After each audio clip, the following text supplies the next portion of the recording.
اللهم صل على محمد وعلى آل محمد كما صليت على إبراهيم وعلى آل إبراهيم إنك حميد مجيد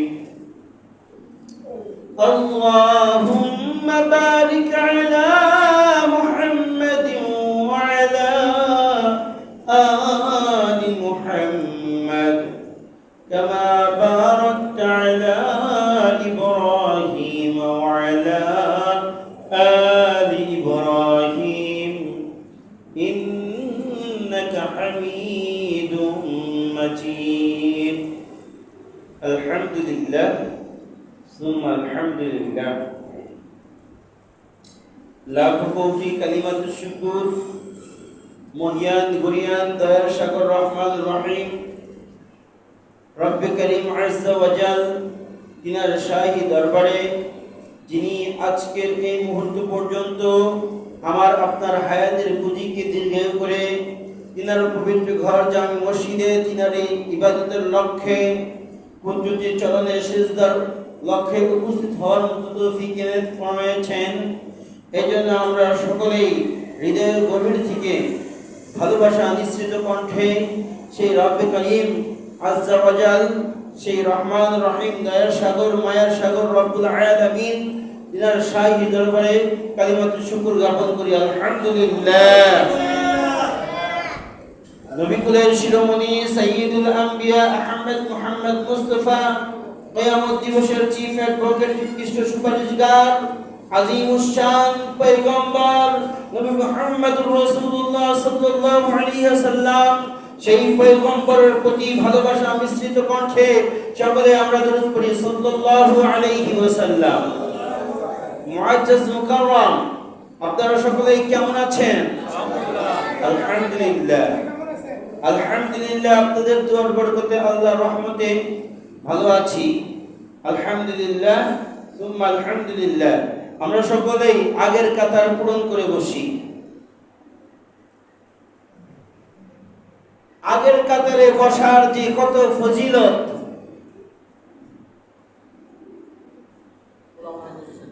পৃথিবীর জমিনে মসজিদগুলোতে যারা আজানের সঙ্গে সঙ্গে চলে যায়,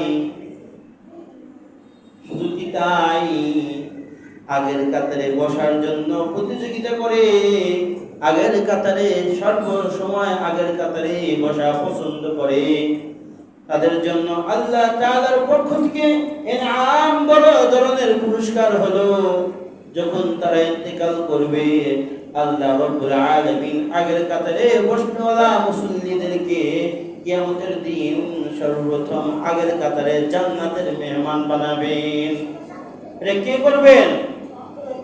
মসজিদে এসে যদি এই আগের কাতারে ফ্যান নাই, পিছের কাতারে বসার চিন্তা করেন, তাহলে আপনার এই চিন্তা চেতনার দ্বারা আল্লাহ তাআলা রাগান্বিত হবেন, আর আপনার জন্য ওরকম জান্নাতে পিছনের কাতারের ব্যবস্থা করবেন। আপনারা কে কে চান যে জান্নাতের আগের কাতারে মেহমান হইতে চান? কে কে? সবাই চান। তাহলে এইখানে যে জায়গা ফাঁকা আছে, জান্নাতের আগের কাতারের যারা মেহমান হইতে চান, আগের কাতারগুলোতে বসে যান। হ্যাঁ, আগের কাতারগুলো পূরণ করেন। ভাই আগের কাতারে বসেন, সবাই আগের কাতারে বসেন। আগের কাতারের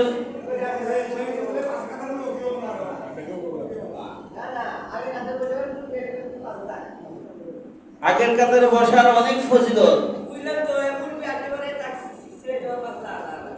মুরব্বী আসলে সেটা সম্মানার্থে, সেটা ভিন্ন কথা, কিন্তু আগের কাতার ফাঁকা রাখবেন এটা চলবে না।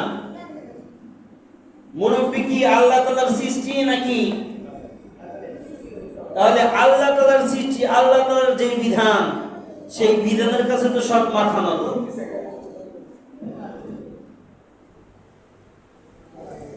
অনেকে আছে চিন্তা করে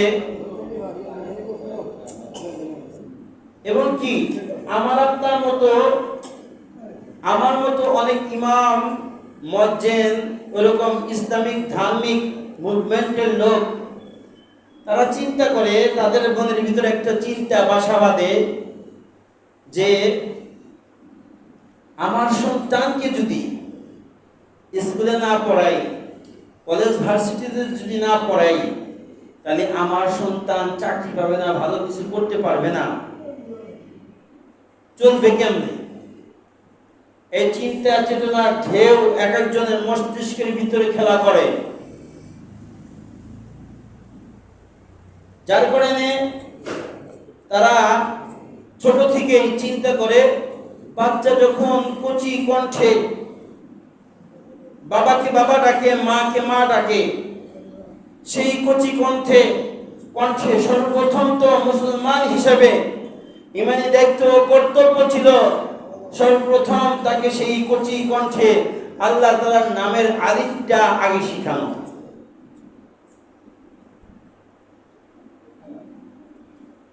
আলিফ আগে শিখায় না, আগে শিখায় A B C, A for all-rounder, B for bad boy, এগুলো শিখায়। আর ইসলামিক মুভমেন্টে যারা গড়া তারা শিখায় A for Allah, Allah is kind, আল্লাহ দয়ালু, B for বাইতুল্লাহ, বাইতুল্লাহ অর্থ আল্লাহর ঘর। এগুলো মুসলিম মুভমেন্টের যারা তারা শিখায়।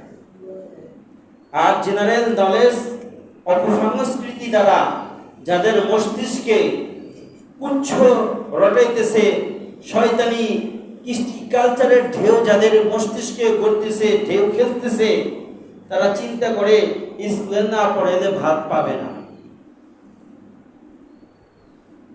অথচ আল্লাহ তাআলা বলেছেন ওয়াল্লাহু খায়রুর রাযিকিন, আল্লাহ তাআলা উত্তম রিজিক দাতা। কেমন রিজিক দাতা? আকে বাবর কে হওয়া মাহিদিহাত, বন্দেগারা দৌলত শাহিদিহাত। আকাশের উড়ান্ত পাখিকে পানির নিচের মাছ দ্বারা রিজিক দেয়, দেয় না? একটা তিমি পানির নিচে বসবাস করে, একটা তিমি দিন সে টনকে টন খাবার তার প্রয়োজন হয়। এই সমস্ত খাবারের ব্যবস্থা কে করেন? আল্লাহ তাআলা করেন। আর আল্লাহ সুবহানাহু ওয়া তাআলার থেকে পয়গম্বর সুলাইমান চেনেন তো নাকি? পয়গম্বর সুলাইমান এমন একজন বাদশা ছিলেন, সেই বাদশা থাকাকালীন সে আল্লাহ তাআলার কাছে আরজি দরখাস্ত পেশ করলেন, অ্যাপ্লিকেশন করলেন যে ওগো আল্লাহ, আমি সুলাইমান যাকে তুমি অর্ধ দুনিয়ার বাদশাহী রাজত্ব দান করেছো, আমি সুলাইমান পয়গম্বর তোমার সৃষ্টিকুলের সমস্ত মাখলুককে একটা ওয়াক্ত আমি দাওয়াত খাওয়াইতে চাই। মালিক ডাক দিয়ে বলেন, ওগো সুলাইমান, এটা তোমার দ্বারা সম্ভব নয়। সুলাইমান পয়গম্বর বলে, ওগো আল্লাহ, আমি সুলাইমানকে একবার সুযোগ দেন। যখন সুলাইমান পয়গম্বর বারে বারে আবেদন করতে থাকে, আল্লাহ তাআলার মনোনীত বান্দা, আল্লাহ তাআলা তাকে পয়গম্বরী দান করেছেন, তখন সেই সুলাইমান পয়গম্বরের পবিত্র জবানের কথা আল্লাহ ফেরত দিতে পারে না। এরপরে পয়গম্বর সুলাইমানকে অনুমতি দেয় 6 মাস যাবত খাবার পাকাইতে থাকে। বিশাল বিশাল বড় বড় ডেক নিয়ে 6 মাস যাবত অসংখ্য বাবুর্চি আয়োজন করে সেই খাবারের আয়োজন করা হয়। সেই খাবারের যখন আয়োজন করা শেষ, তখন বলে যে আমি এখন আল্লাহ, তুমি অনুমতি দিলে সবাইকে দাওয়াত দিব, খাও। সমুদ্র থেকে একটা মাছ উঠে আসছে, একটা মাছ উঠে আসছে। সেই মাছ এক ঘাসে এক লোকমাতে 6 মাসের যে রান্না করা খাবার খেয়ে ফেলছে। সুবহানাল্লাহ বলবেন না? এক লোকমাতে 6 মাসের খাবার খেয়ে ফেলছে। তাহলে এখনো তিমি আছে, হাঙ্গর আছে, ডলফিন আছে, পাখি আছে, হাতি আছে, কত কিছু আছে, তাদের খাওয়াবে। পয়গম্বর সুলাইমান মালিকের কাছে দরখাস্ত করতে থাকে আর কান্না করতে থাকে, আয় আল্লাহ, আমার ভুল হয়েছে, আমি আমার ভুলের কারণে ক্ষমা প্রার্থী, কেননা তুমি হলা উত্তম রিজিকদাতা, ওয়াল্লাহু খায়রুর রাযিকিন, আল্লাহ তাআলা উত্তম রিজিকদাতা। আমার আপনার পৃথিবীতে আসার বা জন্ম নেওয়ার 50,000 বছর পূর্বে আল্লাহ তাআলা বাজেট করে রাখছেন যে কত লোকমা খাবার খাবো, কোথায় কি খাবো, কোন হোটেলে কোন ফাস্টফুড খাবো, এটা আল্লাহ তাআলা নির্ধারণ করে রাখছে। একটা দানা পরিমাণ যদি আপনার রিজিক থাকে, এই দানা পরিমাণ রিজিক থাকাকালীন আপনার ইন্তেকাল হবে না। এই জন্য মুসলমান, যেহেতু আমরা সকলেই নবীর উম্মত, সকলেরই ইমানি দায়িত্ব কর্তব্য, আপনার ছেলেকে ডিসি বানান, এসপি বানান, ম্যাজিস্ট্রেট বানান, তাতে ইসলাম আপনাকে হস্তক্ষেপ করে না, বাধা দেয় না। অবশ্যই বানাইবেন, তাতে অসুবিধা নাই। কিন্তু আপনার ছেলের যখন জবানটা খোলে, তখন যদি প্রথম জবানটা আল্লাহ তাআলার কালাম হয়, প্রথম জবানটা শৈশবকালটা যেন আল্লাহ তাআলার ইসলাম এবং কুরআনের জ্ঞান দ্বারা জ্ঞানী হয়। কারণ প্রথম জ্ঞানটা যদি কুরআনের জ্ঞান পায়, তাহলে সেই ছেলেটা নাস্তিক, বেঈমান, কাফের হবে না। সে তখন এই কথা বলবে না যে দেশ তো স্বাধীন করেছি টুপিওয়ালাদের জন্য নয়, দেশ স্বাধীন করেছি আমরা, টুপিওয়ালাদের জন্য কি দেশ স্বাধীন করেছি, এই কথা সে বলবে না।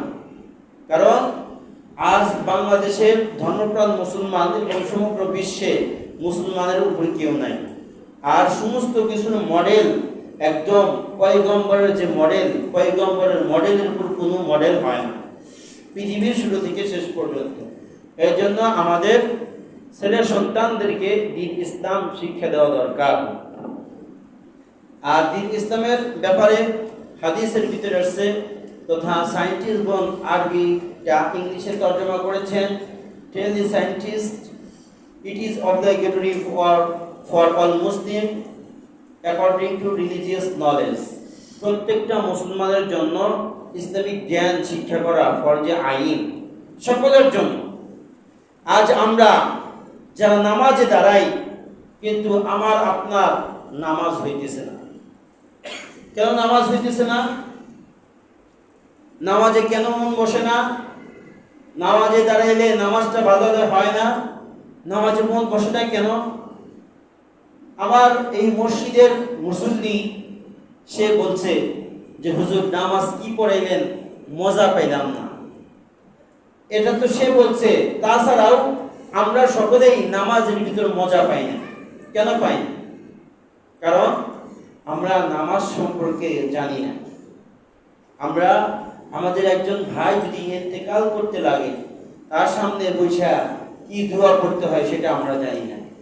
একজন মানুষ যখন ইন্তেকাল করে, পৃথিবী থেকে চলে যায়, তখন আমার ভাই মারা গেছে, আমার মা মারা গেছে, একজন মসজিদের ইমাম সাহেব এবং যেটাকে বলা হয় যে মাদ্রাসার হুজুর বা যে কোনো জায়গায় যায়, সেই হুজুর জানুক বা না জানুক, কোন রকম জুব্বা, পাগড়ি, পাঞ্জাবি পড়েছে, তাকে আইনা আমরা সেটার সমাধান করি। কিন্তু এই যে তখন যে আমরা সকলে ব্যস্ত হয়ে যাই যে কিভাবে এর রুহে মাগফিরাতের জন্য দোয়া করা যায়। এখন একজন প্রশ্ন করেছে যে হুজুর রুহে মাগফিরাতের জন্য দোয়া করবেন, রূহ তো মরে না, আত্মা কোনোদিন মরে না। ইন্তেকাল শব্দের অর্থ কি? ইন্তেকাল শব্দের অর্থ, ভালোভাবে কথাগুলো বুঝেন, ইন্তেকাল শব্দের অর্থ হলো কি? একটা স্থান থেকে আরেকটা স্থানে চলে যাওয়া, স্থানান্তরিত হওয়া, সেটাই হচ্ছে ইন্তেকাল। যেমন মসজিদে বলে যে অমুক ব্যক্তি 18 রজনীতে ইন্তেকাল ফরমায়াছেন, ইন্না লিল্লাহি ওয়া ইন্না ইলাইহি রাজিউন। ইন্তেকাল ফরমায়াছে মানে চলে গেছে। এখন যে ব্যক্তি চলে গেল, তার জন্য সমগ্র বিশ্বের লোক মিলে যদি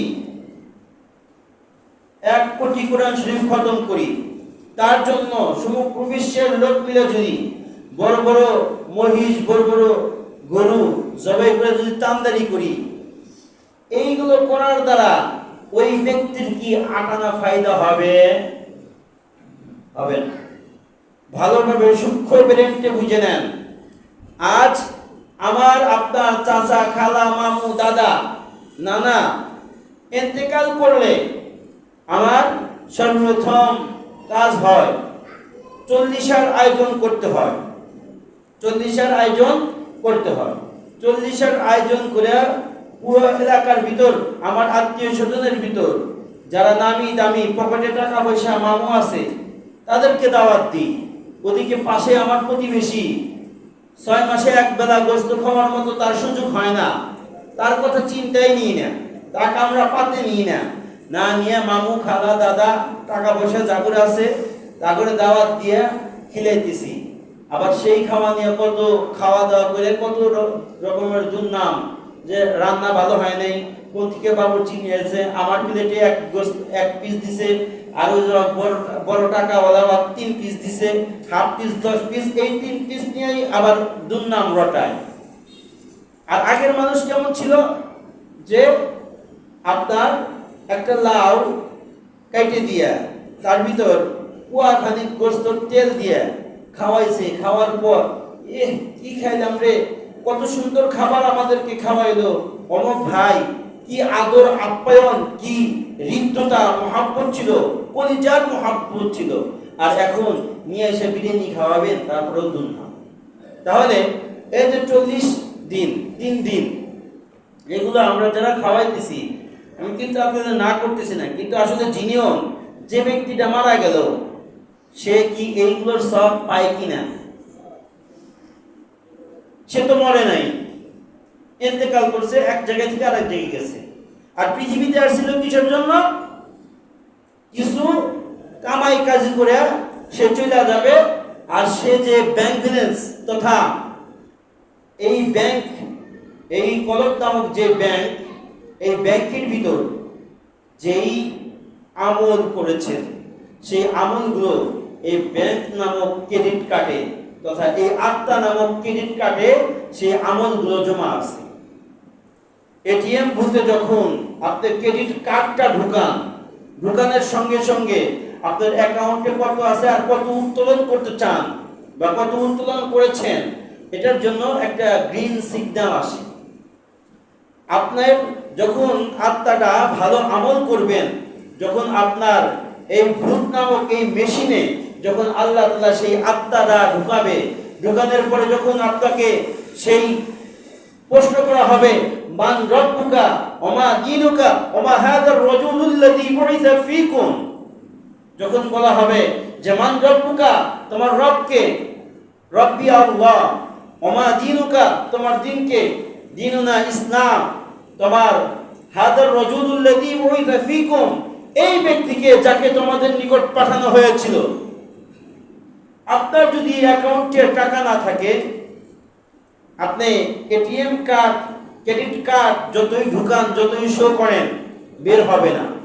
আপনার ভিতরে যদি দুনিয়াতে থাকাকালীন আমল, আখলাক, চরিত্র গঠন না করতে পারেন, পয়গম্বরের তরিকায় জিন্দেগি সুসজ্জিত করতে না পারেন, তাহলে যখন আপনার ভিতরে আত্মা ঢুকানোর পর যখন জিজ্ঞাসা করা হবে মান রব্বুকা ওমা দীনুকা ওমা হাযার রাজুলুল্লাযী বুইসা ফীকুম, তখন আপনি বলবেন হায়হাতা লা আদরি লা আদরি লা নাদরি, আমি জানি না, আমি জানি না। আর যেই ক্রেডিট কার্ড দিয়ে আপনার টাকা থাকে না, কোনো কাজে লাগে না, সেই ক্রেডিট কার্ড যেমন আপনি রাখবেন না, আল্লাহ তাআলা ওইরকম আপনার দ্বারা যদি আমলিয়াতের কথা, আল্লাহর পরিচয়, নবীর পরিচয় না বের হয়, কিয়ামতের দিন আল্লাহ তাআলা আপনার জন্য জান্নাতের ব্যবস্থা না করে ক্রেডিট কার্ড যেমন আমরা নর্দমায় ফেলাই, আল্লাহ তাআলা ওইরকম জাহান্নাম নামক সেই নর্দমায় আমাকে আপনাকে ফেলে দিবে। আজ আমরা মসজিদে আসি, নামাজটা ভালোতে পারি না, নামাজে মন বসে না। নামাজ যখন পড়েন তখন শয়তান বিভিন্ন কুপ্রবঞ্চনা আপনার দিলে ঢালতে থাকে। তখন আপনি চিন্তা করেন যে মরার আগেই মরার কথা চিন্তা করেন। তার একটা উদাহরণ দিলে আপনারা বুঝতে পারবেন। একজন শখ করে ময়না পাখি ফেলেছে। ময়না পাখি, একটা পাখি সে শখ করে ফেলছে, খাঁচার ভিতর রাখে। এখন হজে যেতেছে বা সফরে যেতেছে, যাওয়াকালীন সবার থেকে বলছে যে আমি হজে থেকে আসার সময় তোমার জন্য কি নিয়ে আসবো। বাড়ির সবাই এক একজন বলতেছে আমার জন্য নেকলেস নিয়ে আসবা, আমার জন্য হীরার গলার হার নিয়ে আসবা, আমার জন্য জুব্বা নিয়ে আসবা, আমার জন্য জায়নামাজ নিয়ে আসবা, সবাই বলছে। এখন সে খাঁচার কাছে যেয়ে বলতেছে যে তুমি তো আমার পোষা সেই ময়না পাখি, তুমি কি চাও? তখন সে বলতেছে যে আমি আর কি চাবো, রাস্তায় যদি ফেরার পথে যদি দেখেন আমার জাতি ভাই ময়না পাখি, এদেরকে যদি দেখতে থাকেন তাহলে এদেরকে আমার সালাম দিয়ে কইেন যে আমি আপনার বাসায় আছি, এই কথা বলব। তখন সেই ব্যক্তি সফর শেষ করে আসছে, আসার পরে সকলের জিনিস বুঝিয়ে দিছে, প্রাপ্য বুঝিয়ে দিছে। দেওয়ার পরে যখন ওই পাখির নিকটে এসে বলছে যে তোমার ওখানে যারা আছে তাদের সাথে দেখা হয়েছিল, কথা বলছি, এই কথা বলতেই সেই ময়না পাখি সঙ্গে সঙ্গে চোখ মুখ বন্ধ করে একদম জমিনে লুইটা পড়ে। তখন সে দেখাইতেছে যে পাখিটা মারা গেছে। এরপরে যখন খাঁচা থেকে বের করে ফালাই দিছে, ফালাই দিতে দেরি, আকাশে উড়াল দিতে দেরি করে নাই। আমরা যখন এই ঘটনা বলার কারণ, আমরা যখন নামাজে দাঁড়াই তখন আমাদের এরকম ময়না পাখির মতো অভিনয় করতে হবে, এই কথা স্মরণ করতে হবে যে আজ আমি নামাজে দাঁড়াইছি, এই নামাজই আমার শেষ নামাজ। আজরাইল আমার ঘাড়ের উপর খাড়া আছে, ডান সাইডে জান্নাত, বাম সাইডে জাহান্নাম দাঁড়ায় আছে। এগুলো চিন্তা চেতনা করতে হবে। নামাজের ভিতর যেন আমার চিন্তা চেতনা সীমাবদ্ধ থাকে নামাজের বিষয়গুলো নিয়ে, যে আমার রুকুর তাসবিহ ঠিক মতো হইতেছে কিনা, সেজদার তাসবিহটা আমার সুন্দর বিশুদ্ধভাবে হইতেছে কিনা, আমার মন এবং আমার দেহ স্থির আছে কিনা। নামাজের ভিতর আমরা অনেকেই চুলকানি নাই, কিন্তু ইচ্ছাকৃতভাবে এটা চুলকায়, এই চুলকালে নামাজ হবে, এটাকে বলা হয় আমলের কাসির। আবার এক পায়ের উপর অনেকে এরকম ভর দিয়ে থাকি, এরকম ভর দেওয়া যাবে না, একদম স্থির তীর কাঠের মতো খাড়া থাকতে হবে নামাজ। আর নামাজের ব্যাপারে আল্লাহর পয়গম্বরের সাহাবী, অন্যতম সাহাবী আবু যর গিফারি, যে সাহাবীটা ভাইরাল সাহাবী। কি সাহাবী? ভাইরাল সাহাবী। কেমন ভাবে ভাইরাল? এই নেট দুনিয়ায় ভাইরাল না, আসমান এবং জমিনে উভয় জগতে, দুইটা জগতেই ভাইরাল। একদিন আল্লাহর পয়গম্বরের কাছে জিবরিল আমিন আসছে, এসে নবী আলাইহিস সালাতু ওয়াস সালামের সাথে কথোপকথন করতেছে। আল্লাহর পয়গম্বরের কাছে যখন জিবরিল আমিন আসছে তখন তার সাহাবী আবু যর গিফারি সে ওইখান থেকে সরে যায়, বলতেছে যে ওগো আল্লাহর পয়গম্বর, চাদর মোড়ে দিয়া ওই যে যাইতেছে, এটা কি আবু যর গিফারি না? আল্লাহর পয়গম্বর বলে তুমি আবু যর গিফারি কেউ চেনো? তখন জিবরিল আমিন বলতেছেন ওগো আল্লাহর পয়গম্বর, আমি শুধু না, আসমানে যত ফেরেশতা রয়েছে সমগ্র ফেরেশতা আবু যর গিফারিকে চেনে। কয় কেমনে? কয় আবু যর গিফারি পৃথিবীতে সবচেয়ে বেশি কোরআন শরীফ খতম করলে যে সব হয় সেই সব আবু যর গিফারি অর্জন করেছেন। যখনই সুযোগ পায় তখনই আবু যর গিফারি কুরআনুল হাকিম তথা সূরা ইখলাস তিলাওয়াত করতে থাকে, যার কারণে আল্লাহ তাআলার দরবারে আবু যর গিফারি ভাইরাল হয়ে গেছে। সেই আবু যর গিফারি বলতেছে যে আমি নবী মুহাম্মদুর রাসূলুল্লাহ সাল্লাল্লাহু আলাইহি ওয়াসাল্লামকে জিজ্ঞাসা করলাম, বা আরেক ভাষ্য মতে বলতেছে যে আমার হাবিব আমার বন্ধু, কখন মানুষ একজন মানুষকে বন্ধু বলে যখন তার থেকে ভালো কিছু পায়, ঠিক সেই মুহূর্তেই আবু যর গিফারি বলতেছে আমি আমার বন্ধু নবী মুহাম্মদুর রাসূলুল্লাহ সাল্লাল্লাহু আলাইহি ওয়াসাল্লাম থেকে তিনটি জিনিস পেয়েছি। তিনটি জিনিস কি কি? এক নাম্বার, যে নামাজ পড়তে গেলে মুরগির মতো ঠোকর মেরে মেরে ধাপ ধুপ করে, খালি ঠোকর, মুরগি যেমন আদার খায় ঠোকর মেরে, এরকম ঠোকর মেরে সেজদা রুকু যেন না করে। দ্বিতীয় নম্বর হলো কুকুরের মতো, কুকুর যেমন বসে নামাজে যেন কেউ এরকম বসা না বসে। তৃতীয় নম্বর, শিয়াল যেমন তার দুই হাত এরকম বিছায়া দেয় সেজদার সময়, এরকম যেন বিছায়া না দেয়। এই তিনটি জিনিস আমি আল্লাহর পয়গম্বর থেকে পেয়েছি। এটা কার কথা? আল্লাহর পয়গম্বরের বিশিষ্ট সাহাবী আবু যর গিফারি সে বর্ণনা করতেছেন। তাহলে আমার আপনার নামাজ কেমন হওয়া উচিত? আমরা সকল কিছু ট্রেনিং দিই, কিন্তু নামাজের ট্রেনিং, নামাজ কেমনে পড়তে হয় এটি নিয়ে আমরা জানি। এই জন্য এইগুলো শেখা দরকার আছে কি নাই? আমি যখন ইন্তেকাল করব, সমগ্র বিশ্ব মিলে যদি তান্দারি করে, সেটার যে একটা চুল পরিমাণ সব আমার কবরে নসিব হবে না, ওর দ্বারা আমার কোনো ফায়দা হবে না। আমি যেটা আমল করে কবরে নিয়ে যেতে পারবো সেটাই আমার জন্য কাজে লাগবে। হ্যাঁ, তবে এখানে প্রশ্ন জাগতে পারে, তিনটি জিনিস ওই ব্যক্তির জন্য কাজ করবে।